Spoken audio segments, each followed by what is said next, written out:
What's up, guys? Welcome back to Newswave. Yesterday, Nintendo had their Switch 2 Treehouse. And in that Treehouse, they showed off a ton of gameplay for the Switch 2 with different titles that are coming at launch, right around launch, and then some that are showing off some of the more interesting Switch 2 features. And we'll go over exactly what they showed there here today. Also, we are going to be talking about Sony, as it appears they're moving towards maybe showing another one of their live service games, but this one hopefully is able to work. And Nintendo was asked about those new Joy-Cons for the Switch 2 and if they have Hall effect sensors to fix the stick drift, and well, we'll see what they had to say. So if you guys enjoy these videos, make sure you hit that like button, helps out a ton. And if you're new here to the Spawn Wave channel, make sure you subscribe down below. And of course, members for the channel do get Newswave early. If you would like to learn more about that, click the join button or the link in the description down below. And we're going to start today with Nintendo's Switch 2 enhancements. Now, these have kind of been a mixed bag. Some are just free. Like, if you just have the game, you pop it in, there's an update that gets pushed, and maybe it ups the frame rate or the resolution, or just tells the game in some way that it can utilize the more powerful hardware with the Switch 2. Others are paid with more content, like what we've seen with Kirby and the Forgotten Land, that though taking it from 60 to 80, and others have like this $10 upgrade like Breath of the Wild that seems to do things like push it to 4K 60, faster load times.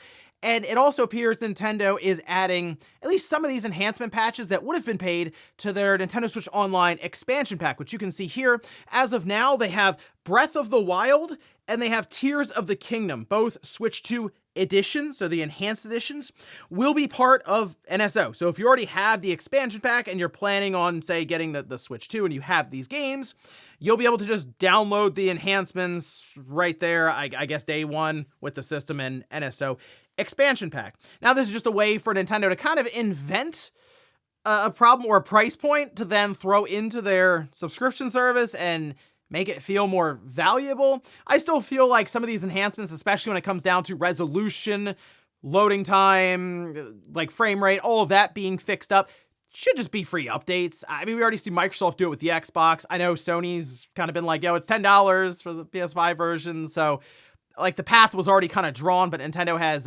stepped over the line a bit there for some of the stuff, going up to $80 for these Switch 2 editions. Still though, at least if you have NSO expansion pack, you'll be able to take advantage of some of the newer features with Breath of the Wild and Tears of the Kingdom right away. Also, we did get more information when it comes to Cyberpunk 2077 Ultimate Edition on the Switch 2. Jason Schreier did share this over on his official account, mentioning that the game will run at 40 FPS in performance mode while docked, or 30 FPS in quality mode. So there are two different modes there. CD Projekt also mentioned it took about 7 weeks, I saw that going around, to get the port up and running on the system, and it appears that's the version of the game they were showcasing at these events. That's kind of interesting.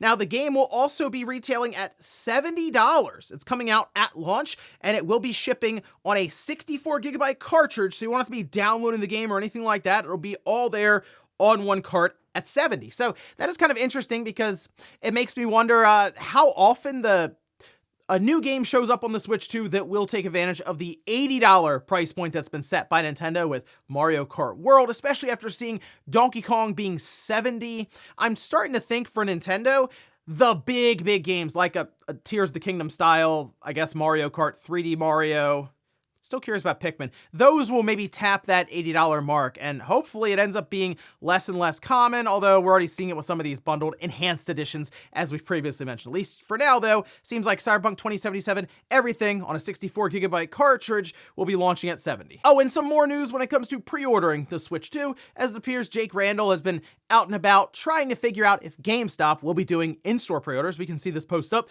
on his official account, saying GameStop will be doing in-store Switch 2 pre-orders confirmed.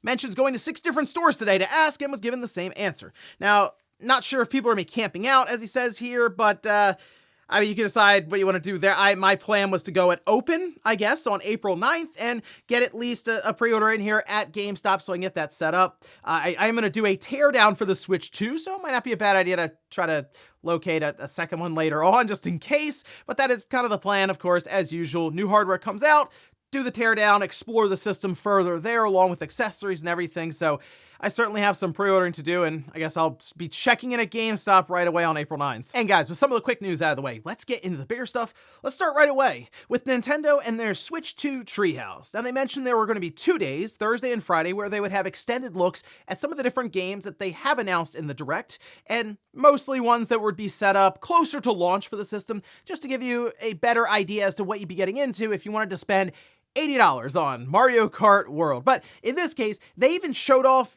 things like the GameCube NSO, which I thought was really cool, and we will get to that. Now, this went for about 4 hours, and the entire time the chat was being spammed with lower the prices, and I did a video on that, which I'll actually link at the end of this video if you want to learn more about that whole situation. But in this case, I figured we go over all the different things that were shown here and some of my quick thoughts on each title.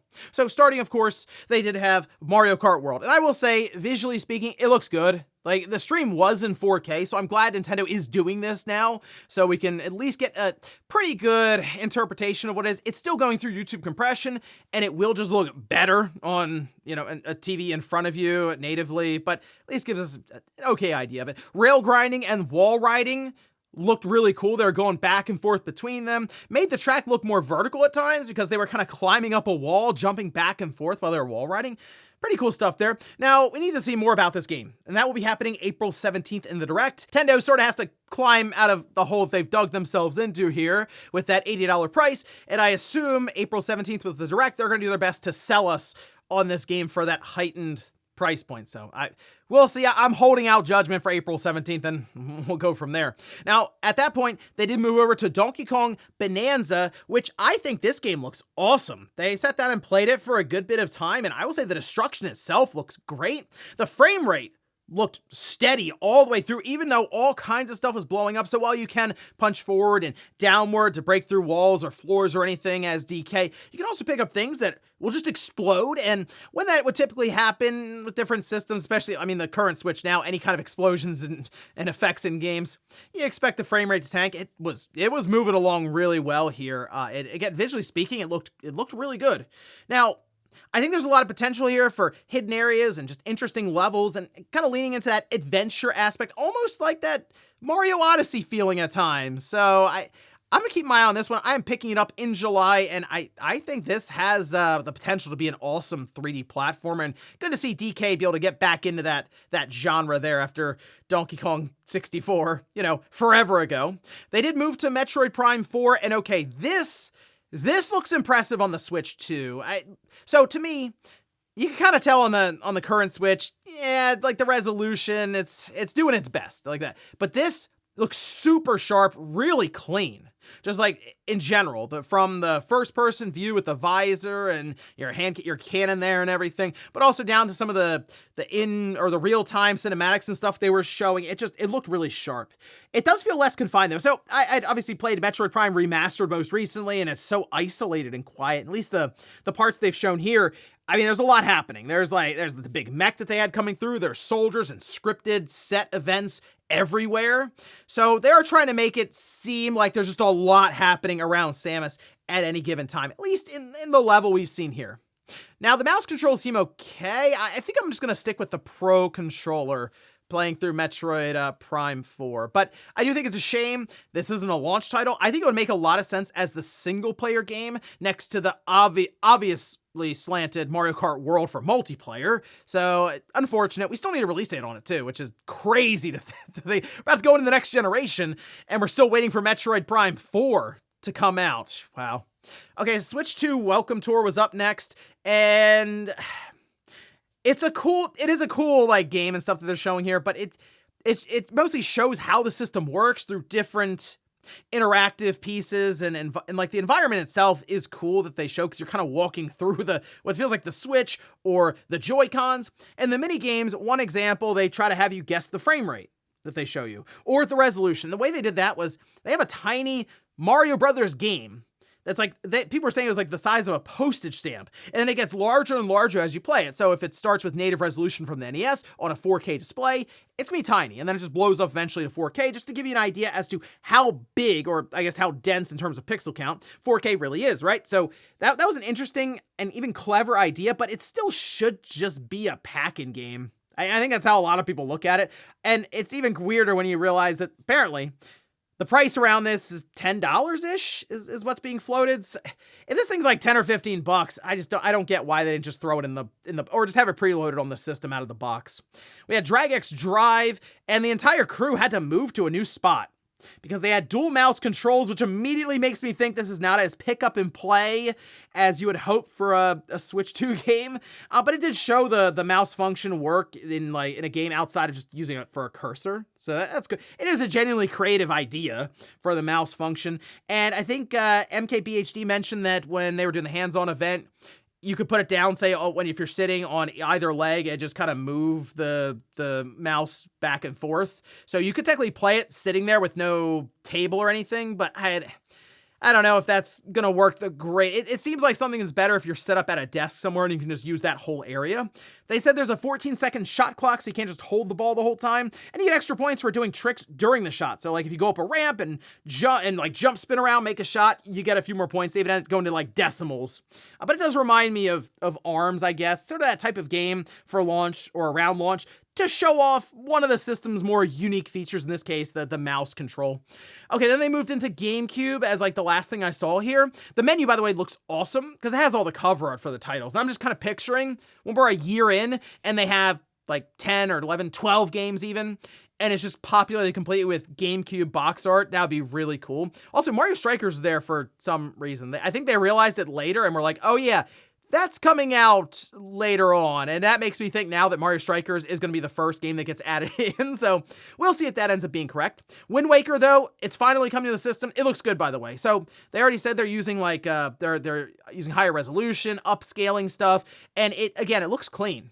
These GameCube games, by the way, in general, are going to dress up very, very nicely to things like higher resolution, maybe 4K even. Hard to say at this point through the stream, but at least for now, it looks obviously higher resolution than the GameCube, so that's great. F-Zero GX looked super fast. Frame rate looked great here. And then Soul Calibur 2 actually lets you turn on widescreen. So in certain games on the GameCube, it does support it, and you can turn it on, and it looks like the Switch 2 will let you do that, and they did it for Soul Calibur 2. Took up the entire screen, eliminated the borders, and it looked awesome, as Soul Calibur 2 does, with, of course, Link in there. But overall, not a bad showing for these games with the Switch 2, and most of the distraction came down to the chat at the time. But I will say, looking at Donkey Kong Bonanza, that's probably the game out of all of this right now that I'm most excited for, and Metroid Prime 4. Those two. Although I still kind of look at Metroid Prime 4 because it's been so long as hey, let's just get this game out. Donkey Kong Bonanza, it's still very, very fresh and new, and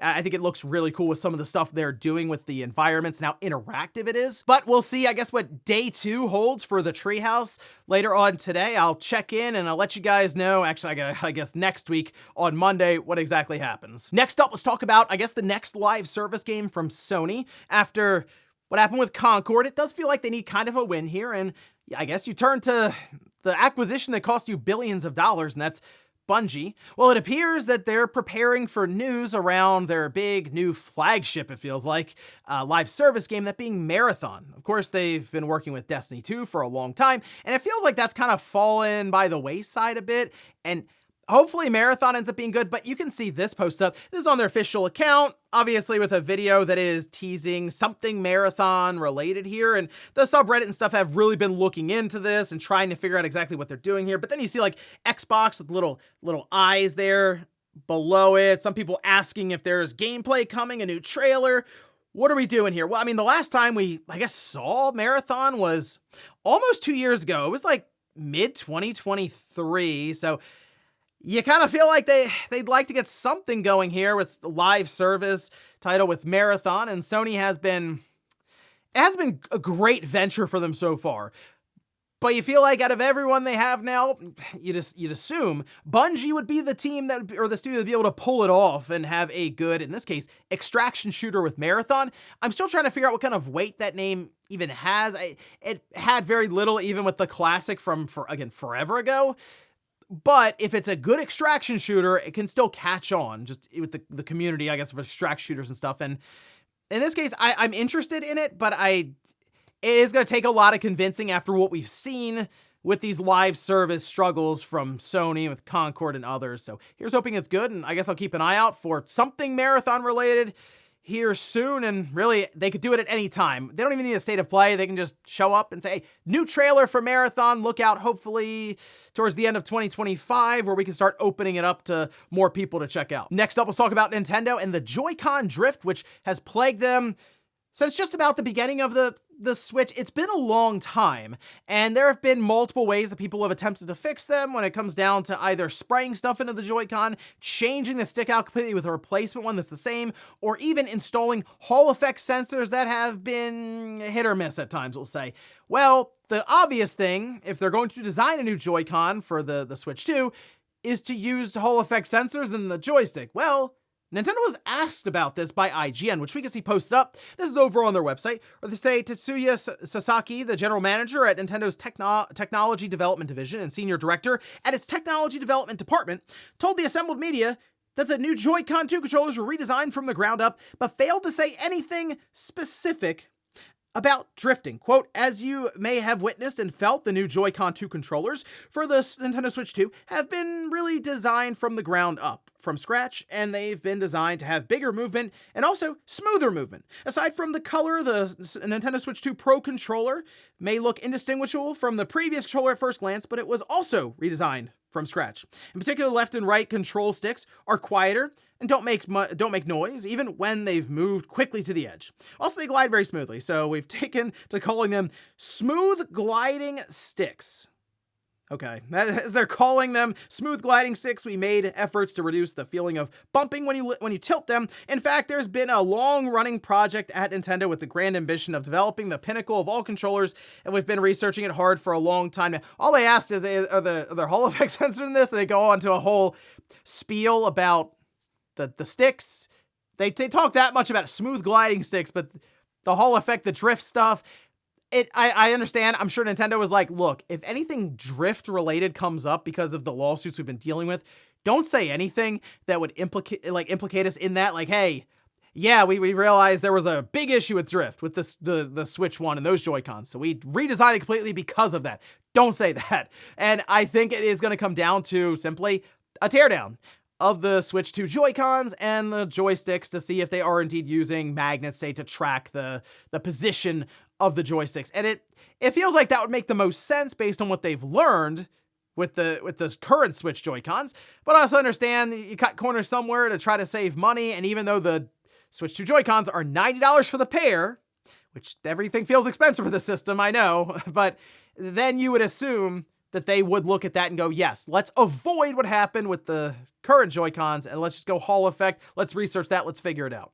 Again, they don't want to tell us because I guess that opens a can of worms they don't feel like dealing with when they're talking to the media. So we'll see in a teardown if they did indeed use Hall effect sensors, and I guess we'll find out about that in a couple of months. And in our last bit of news, let's talk about South of Midnight, as reviews did go live yesterday. The game itself, it's in early access right now, and it'll go live into like Game Pass and just regular release next week on April 8th. And if I was gonna check this game out, I probably would just grab it on Game Pass when it comes out. I will say, a lot's been happening around this. I'm still playing Xenoblade Chronicles X Definitive Edition. I think I'll set it to download, and maybe I'll fire it up if I get a chance. I just haven't had as much interest in this game because there's so much other stuff that I'm really looking forward to and even playing right now. Still, though, I should be able to get to it at some point to at least try it and give some thoughts on it. But still, we can see some of the reviews here for it. Currently sitting at a 78. Now, that's based on 60 critic reviews, with most of them, of course, being on the Xbox. And let's see, we have Daily Star giving it just 100, saying, different, fun to play with loads of collectibles to find, and a deep story that pulls at the heart. South of Midnight is the video gaming gem of the year so far. All right. We have Player 2. Gave it a 91, says South of Midnight has so much soul that the specifics don't matter. It told a story that has been criminally undertold in the game's landscape so far, with fresh characters in a darkly intriguing world. I'd take all the underwhelming combat in the world if it meant we got more games like this one. We'll go to the opposite end of the spectrum here with the lowest reviews. This is a 55 from Noisy Pixel. It says South of Midnight feels like a game that wanted to soar but never really left the ground. It's undeniably gorgeous and hints at a level of creativity that, under better direction, could have led to an unforgettable adventure. However, between the undercooked combat, stilted platforming, and a meandering story that can't decide on its central theme, it's tough to recommend without a few asterisks. All right, let me go to Game Rant. gave it a 60, says South of Midnight excels in key areas, but its gameplay is so underwhelming that it's hard to truly appreciate everything it does well. And that keeps coming up. Even that score of 91 was like, yeah, it's good. And you know what? I'll take the underwhelming combat if I get all this other stuff. It's like that. You still can't necessarily get away from the idea of the gameplay itself just not being great or memorable or above average. Again, I do see like the creative vision in terms of the looks of the game, because it is genuinely creative and interesting and different. The stop motion stuff wasn't necessarily something I was that excited to see. It just, I don't know, it wasn't clicking with me, but people said you can turn it off. So there you go. Again, if I get a chance, I'll check it out. There's just a lot of stuff hitting right now, so we'll see when that is. And before we go to the comment of the day, we'll take a look at the poll that I posted up yesterday, where I asked, are you planning to buy a Switch 2 at launch? All right, here we go. Oh, it's almost half and half, actually. 49% say yes, 51% say no. Now, I saw some people making jokes in the comments and stuff, like about Snipper Clips 2, for example, not being there in this economy. Oh, that's fun. But I also saw a lot of people who are like, I'm going to get it, just probably not at launch. I want to see what other games are coming to. That's totally fair. I mean, that's the thing. You could just kind of hang out and wait. If Mario Kart isn't a big game for you, and I've heard people say this, like, yeah, it's not really pulling me in. Okay, I think that makes sense to wait. Of course, let the people fight it out, the early adopters and the scalpers and resellers, and kind of see what happens here when it comes to Nintendo post-launch, because they have to set up a really good year one. And when you start to see the games kind of flow in, then it makes sense to kind of figure out your path forward at that point if you want a Switch 2. I believe that Mario Kart bundle they're selling now is a 6-month timed window on that. Like, they're going to stop, I think, selling the bundle, the $500 bundle after the holidays. So it'll just be, I guess, a $450 system. So we'll see. Hey, maybe if you wait for a year, you start to hear rumblings and rumors of a Switch 2 Lite or something, and then we get into, can they lower the price point? And you can find one that's maybe a bit more reasonable, we'll say, pricing wise. But yeah, I think they need to really set things up after Mario Kart, after Donkey Kong, and hopefully after Metroid. Like, let's get that going. Let's get the big 3D Mario out there. Let's give people a reason to be like, you know what, I need this system. I think that's what a lot of people are waiting for, and we'll see if Nintendo can make that work here as we get towards launch, and then after, hopefully, with a big time direct, start setting up the year 2 and beyond. And we'll finish up with the comment of the day, as you're seeing here. This is from Beanman, who says, the only way they could maybe convince me to buy Mario Kart World, at that price is if they announce during the Mario Kart Direct that they will be adding new courses and characters to the game for free. No DLC required. Even then, it would depend on how many courses and characters we're talking about. I think it is a good idea to just kind of hold out and just see what they have to Direct, right? Let's just see what their plan is here. Because what if they're like, oh, it's 80, and then we're going to do a $25 or $30 booster course pass, and all of a sudden we're talking about $110.